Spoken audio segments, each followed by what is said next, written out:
గ్రామంలో ఈ యొక్క ప్రాంతంలో నివసిస్తున్న మీ అందరికి కూడా శుభాభివందనలు తెలియజేసుకుంటూ ఉన్నామండి. సహోదరులారా, మేము ఇప్పుడు ఒక పాట పాడటం మీరందరూ విని ఉంటారు కదా. ఎవరే తెలుసా యేసయ్య చెబుతానేడు వినవయ్య. అవునండి, ఎవరు యేసు ప్రభు, ఎందుకొరకు ఈ లోకానికి వచ్చినాడు, మనమేం చేయాలనుకుంటా ఉన్నావా? సోదరుడా, దేవుడు మానవులందరినీ ఎంతగానో ప్రేమించినాడు. మానవుని కొరకు ఆకాశమును, భూమిని, సముద్రమును, అందులోని సమస్తమును కలుగజేసి వాటన్నిటిపై మానవునికి దేవుడు అధికారం ఇచ్చి ఉన్నాడు. అయితే మానవుడు దేవుని ఆజ్ఞను మీరుట ద్వారా పాపంలో ప్రవేశించినాడు. ఆనాటి నుంచి ఈనాటి వరకు మానవుడు పాపంలో జీవిస్తూ, పాపంలో సుఖిస్తూ, పాపంలో మరణిస్తా ఉన్నాడు. దేవుని వాక్యం పరిశుద్ధ గ్రంథమైన బైబిల్ సెలవిస్తా ఉంది, పాపం వలన వచ్చు జీవితము మరణము, అయితే దేవుని కృపావరము ప్రభువైన యేసు క్రీస్తునందు నిత్య జీవమని సత్యవేద గ్రంథమైనటువంటి బైబిల్లో రాయబడి ఉన్నదండి. అవునండి, ఈ పాప మరణం నుంచి తప్పించడానికి, మానవుని జీవితంలో వెలిగివ్వడానికి, మానవుని శాంతిని దయచేయడానికి, మానవునికి సమాధానం దయచేయడానికి, మానవునికి నిత్య జీవం దయచేయడానికి, మానవుని పరలోక రాజ్యం చేర్చడానికి సృష్టికర్తైనటువంటి దేవుడు నరావతారిగా భూమి మీద అనుభవించినాడు. ఆయనే యేసు క్రీస్తు ప్రభుల వారండి. నీ నా పాపంలో కొరకు యేసు క్రీస్తు ప్రభు వారి లోకానికి ఆయన దిగి వచ్చినాడు.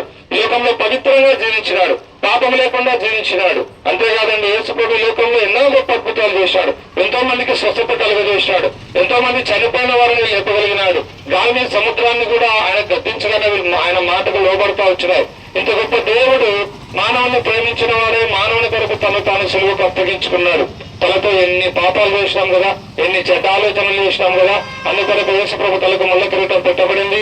మనం రెండు చేతులతో చేసిన పాపముల కొరకు యేసు ప్రభు రెండు చేతులలో మేకలు, కాళ్ళలో శూలలు, ఆయన వీపంతాచారాలుగా దున్నపడింది. మనందరి పాపముల కొరకు యేసు క్రీస్తు ప్రభుల వారి శిలువలో మరణించినాడు, సమాధి చేయబడినాడు. మూడో దినాన మరణం జయించి తిరిగి లేచినాడు, ఆ పరలోకానికి ఆరోహణుడైనాడు. ఉదయకాల సమయంలో మాటలు వింటున్న సోదరుడా, ఎంతకాలం పాపంలో జీవిస్తావు? పాపం వలన వచ్చే జీవితం మరణము. కనుక పాపం నుంచి నువ్వు బయటపడాలంటే, పాపం నుంచి నువ్వు విడుదల పొందాలంటే యేసు ప్రభు చెంతకురా. యేసయ్యా, నేను పాపిని, నన్ను క్షమించు, నీ రక్తంతో నా పాపము కడుగు, నీ బిడ్డగా నన్ను అంగీకరించిన ఒక చిన్న ప్రార్థన హృదయంలో చేసుకుంటే చాలు. యేసు రక్తం ప్రతి పాపం నుంచి నిన్ను కడుగుతుంది, పవిత్రపరుస్తుంది, పరిశుద్ధపరచబడతావు.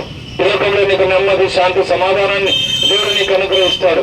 ఈ లోకం విడిస్తే పరలోక రాజ్యంలో యుగాయుగములు యేసు క్రీస్తు ప్రభువుతో కూడా నువ్వు ఉంటావు. అలాగే నువ్వు ఉండాలనేది దేవుని యొక్క నిత్యమైనటువంటి సంకల్పం. దేవుని వాక్యం సెలవిస్తా ఉంది, ఒకటి సర్వలోకమును సంపాదించుకుని తన ప్రాణమును పోగొట్టుకున్న వానికి ఏం ప్రయోజనం?